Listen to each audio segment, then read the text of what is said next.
Okay, so I'm about ready to start mounting my new mount into place here under the front of the seat.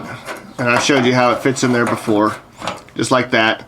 And I also mentioned just a little earlier that I'm going to weld this, but you don't need to weld this. Like I said, you can climb underneath and you have access behind this raised area here to get a nut. So you can stick a bolt, put a couple bolts in through the front here, a couple bolts in through the back, and nut them underneath.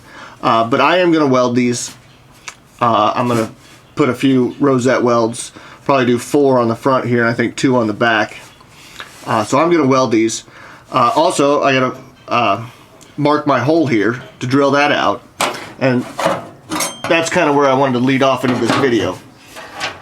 I'm also going to weld a nut to the back, and when I'm welding nuts onto something, I really like to use these flange nuts, and at my hardware store they're called flange lock nuts, and obviously you see the flange on there, but the lock part is because of these little kind of serrations in the bottom. When you cinch it down, it kind of digs into the metal and locks it in place a little bit.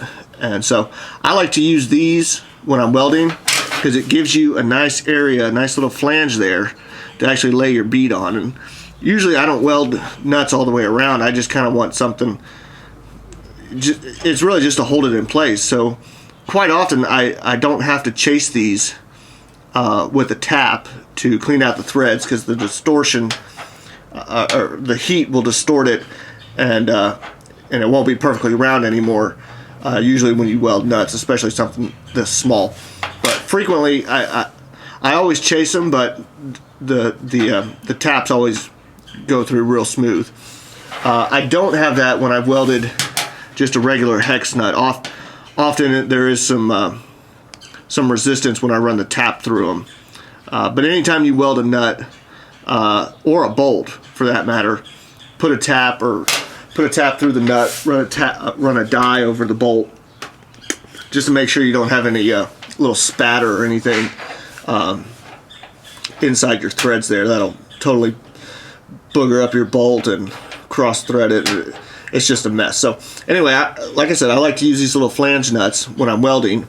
This, of course, will be welded here on the inside. I'll drill the hole there, and then I'll just run the bolt through with a washer, and I'll probably put some of the removable low strength thread locker on there.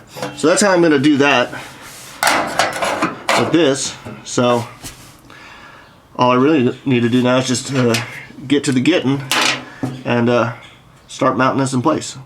Alright, I'm ready to start doing a little bit of welding, but like I said, like I just mentioned, you don't have to, there's really no welding involved with this. You can do this entire swap without welding, but I'm going to do some welding. So my next step is come in here and weld this flange nut underneath the mount where the slider mechanism is going to mount to, and then put a bolt through there. So I'm going to get that welded, and then I'll shoot more video. Alright, I just put a couple of short little stitch welds on this nut on the underside of the bracket. So we'll let this cool down a little bit, and then run a tap through it just to clean it out and make sure everything's still good, and then we'll test it. Alright, so I got the mount sort of installed. I've of course welded the nut, put my bolt through. I'm using grade 5 hardware for this seat mount, and so that all works. Everything's in good shape. I came in and I bent up this little piece right here. This piece slides into the bottom here, kind of like that, and it's just a little extra support for the brace. I don't think it's totally necessary, but I had the material and the time to do it, so I went ahead and whipped that up. I'm just going to plug weld that in place. I'll drill some holes through here, same through the backside, and then plug weld this piece in place. And while I'm at it, I'll probably go ahead and drill the holes in the main bracket for the plug welds and see if we can get this whole bracket welded in tonight.